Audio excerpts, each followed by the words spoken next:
You are looking at Julian's pronunciation guide, where we look at how to pronounce better some of the most mispronounced words in the world, like this other curious word. But how do you say what you're looking for today?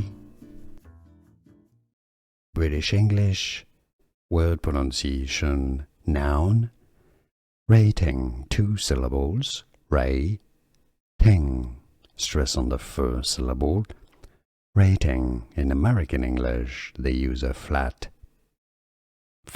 T, that sounds like a D, and in the US it's pronounced as rating. Here are more videos on how to pronounce more confusing words and names too many mispronounced. Like this video if you found it useful. I appreciate your support. I'll see you soon and thanks for watching.